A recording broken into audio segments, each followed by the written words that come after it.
Le sevrage tabagique, oui, c'est un sujet passionnant. C'est un sujet passionnant parce qu'il y a beaucoup de demandes. Même si on sait qu'en France, aujourd'hui, on fume de moins en moins, et ça, c'est plutôt une réussite.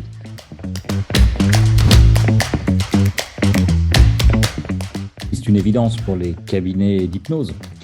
Il y a une grosse demande sur ce secteur avec des propositions diverses et variées. Alors, nous, en méthode GIA, nous travaillons bien sûr différemment. Le jeu d'imaginaire augmenté, on ne va pas s'intéresser uniquement au sevrage tabagique. Le sevrage tabagique, c'est un symptôme. Enfin, le tabac, la consommation de tabac, c'est un symptôme. Alors, est-ce qu'on fait de la symptomologie? Est-ce qu'on s'intéresse uniquement au sevrage ou est-ce qu'on va travailler plus large? En méthode GIA, nous proposons de travailler plus large. Qu'est-ce qui se passe chez quelqu'un qui consomme des cigarettes? Il y a plusieurs facteurs.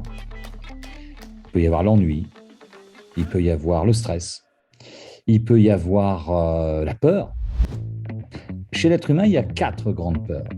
La peur du bruit, la peur du manque, la peur de ne pas être aimé et la peur de ne pas réussir. Alors, on voit bien que la cigarette, la consommation de cigarettes répond bien à ces peurs-là. Bon, on met de côté la peur du bruit, éventuellement. La peur du manque, c'est flagrant. J'ai peur de manquer, donc je me remplis.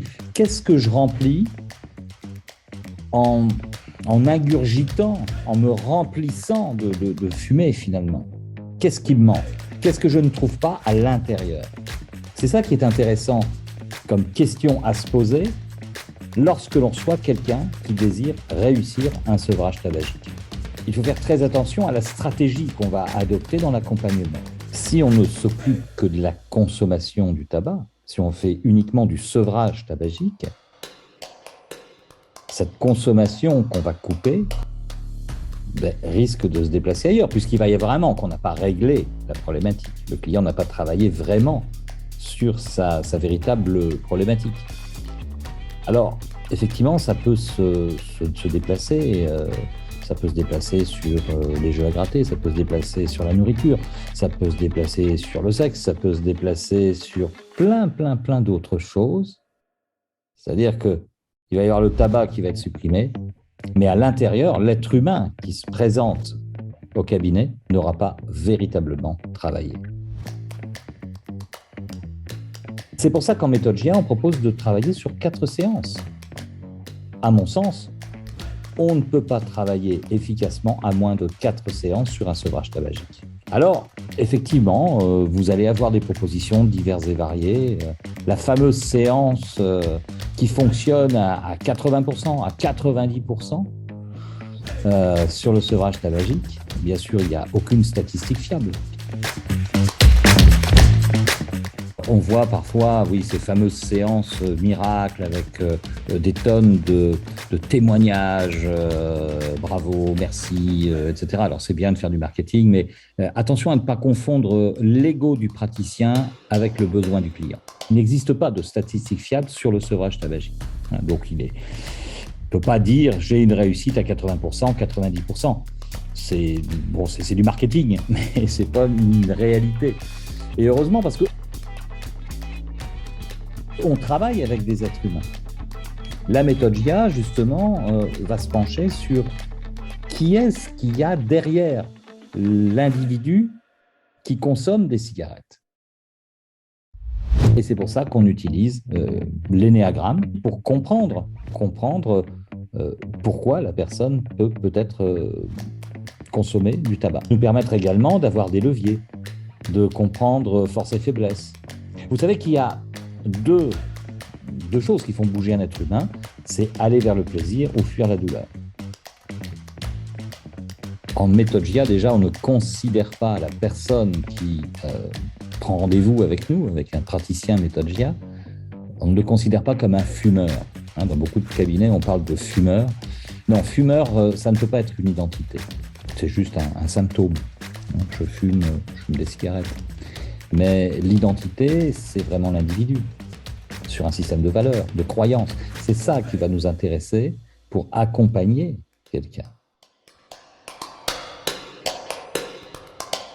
Nous proposons un accompagnement sur un mois d'accompagnement pour travailler en profondeur, pour travailler sur le système de valeurs, de croyances, pour travailler sur les raisons peut-être qui poussent l'individu à consommer des cigarettes, du tabac. Avec la méthode GIA, on va demander aux clients de se mettre au travail tout de suite. Dès le rendez-vous téléphonique, on va avoir tout un discours qui est ciblé, il y a tout un discours stratégique. On va demander aux clients de se mettre au travail. Par exemple, en écrivant des lettres d'adieu à la cigarette. Ce travail en amont va permettre au client déjà d'avoir fait un travail sur lui-même, de comprendre un peu les mécanismes, de se poser les questions. Ce qui fait que quand il arrive le jour du rendez-vous, qu'on ne donne pas avant 15 jours généralement, après l'appel téléphonique, ça va avoir fait un peu son chemin. On a travaillé, on a mis des petits virus, j'appelle ça, le virus du pot d'échappement par exemple, qui est une jolie métaphore, qu'on glisse en conversationnel, ce qui va permettre de préparer le client. Une des problématiques majeures du sevrage tabagique, c'est le rapport au temps. Lorsque quelqu'un consomme des cigarettes, un paquet par jour par exemple, il va passer 100 minutes à fumer des cigarettes. Une cigarette, c'est 5 minutes fois 20, ça fait 100 minutes, plus d'une heure et demie à consommer de la cigarette.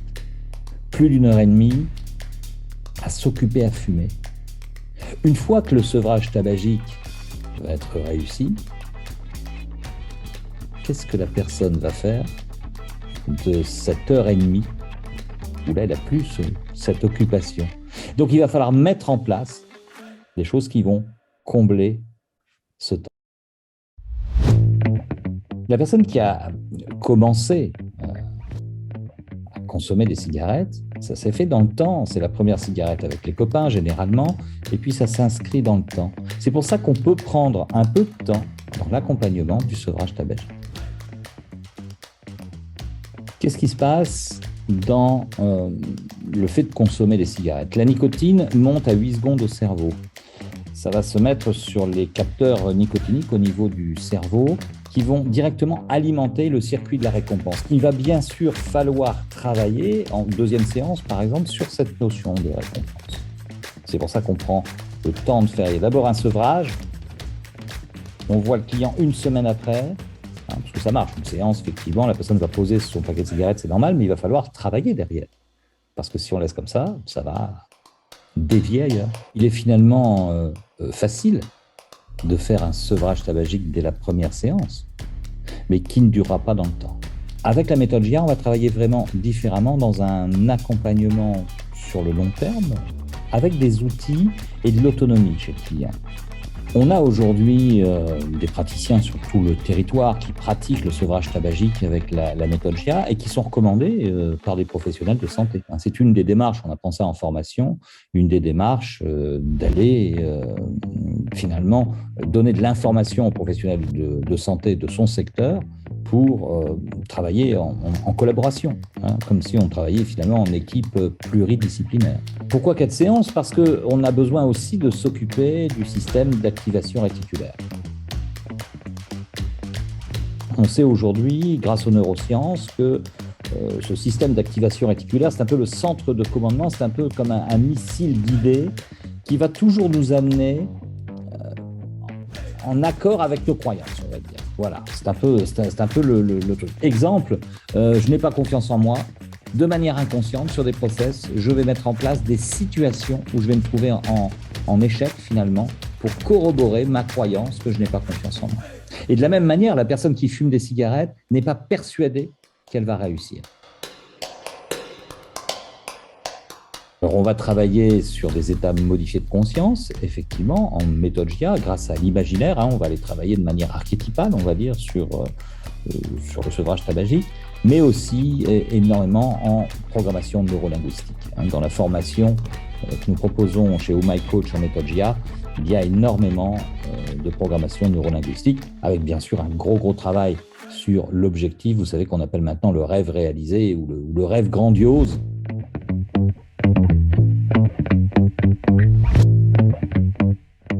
Alors, si vous venez vous former en méthode GIA sur le sevrage tabagique, vous allez vraiment apprendre à travailler autrement, d'une autre manière, effectivement, et vous allez voir que c'est ça qui va faire que vous allez vous démarquer au niveau de votre cabinet, au niveau de vos clients, qui vont vous en amener d'autres naturellement par le bouche à oreille, parce que nous avons de belles réussites.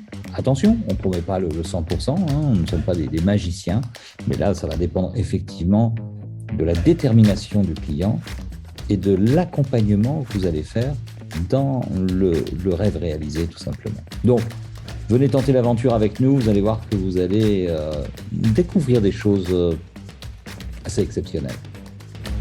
Hey!